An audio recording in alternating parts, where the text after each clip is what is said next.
Hello, this is Physics 2212's Lab 3, Magnetic Field of a Bar Magnet. The purpose of this lab was to create a visual representation of magnetic fields, observe the relationship between distance and magnetic fields, and to use the distance dependence of magnetic fields and the Biot-Savart law to find the magnetic moment of a bar magnet.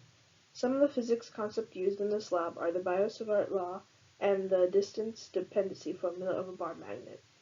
A preview of the results would be: the bar magnet had a dipole moment of 4.323 amp-meters squared, a magnetic field magnitude found through code to be 3.067 times 10 to the negative 5 teslas, and found experimentally to be 6.907 times 10 to the negative 5 teslas.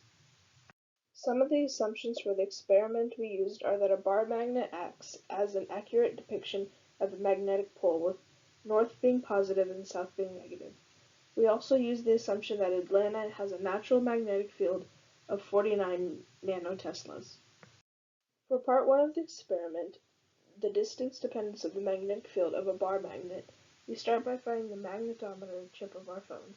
After approximating that location, we measure the horizontal distance from the chip to where the magnetic field results a specific x component, i.e. 20, 70, 120, 170, and 220 microteslas.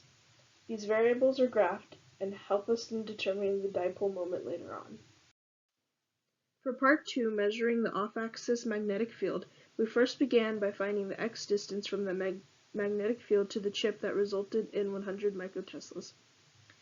We then slid the chip along the positive y-axis in the same distance as found as the x component to create a 45-45-90 triangle. The net magnetic field was found by subtracting the Earth's contribution to the magnetic field from the total y component of the magnetic field at this location. This resulted in a B net as circled, which we can compare to the GlowScript model later.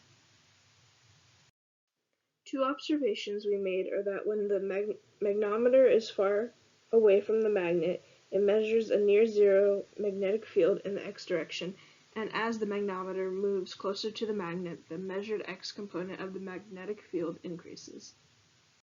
Calculations and results. From our plot, we see that the slope component of our graph is the variable equal to the n variable in the distance dependency equation, and solving/rearranging that equation helps us solve for k, which in this case is 8.648 times 10 to the negative 7. To find mu in this experiment, we can use the information given by the distance dependency equation and rearrange to help see that it equals 4.324 amp-meters squared. Moving on to the GlowScript model. I created a model that has a magnet-centered origin, first drawing two arrows to represent the flow of the magnetic field on axis from north to south, then four arrows perpendicular to the bar magnet to show the magnetic field around the bar. For the second half of the experiment, I built off the code to depict the magnetic field 45 degrees off axis. I also created a line that would compute the magnetic point to compare it to the hand-calculated one created by the experimental data. Compared to the experimental data, the code outputs a magnetic field a little less than half of what we observed in real life. Questions. For the first question, if we had not oriented the experiment to compensate for the Earth's magnetic field, the Earth's field would have interfered with our data, working against it instead of along through it. This would have thrown our data off farther. For the second question, doubling the magnets would have resulted in doubling our measurements. The lines of the individual magnetic fields would combine together to create a much larger magnetic field, increasing all of our results.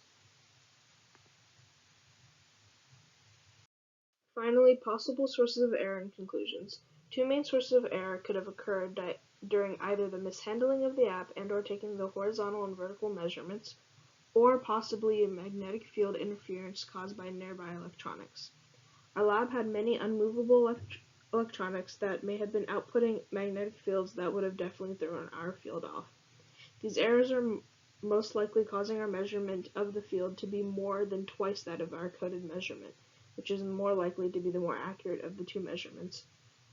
Overall, this lab taught us how to visually see how magnetic fields happen on a microscopic level and allows us to see how distances horizontally and vertically affect magnetic fields.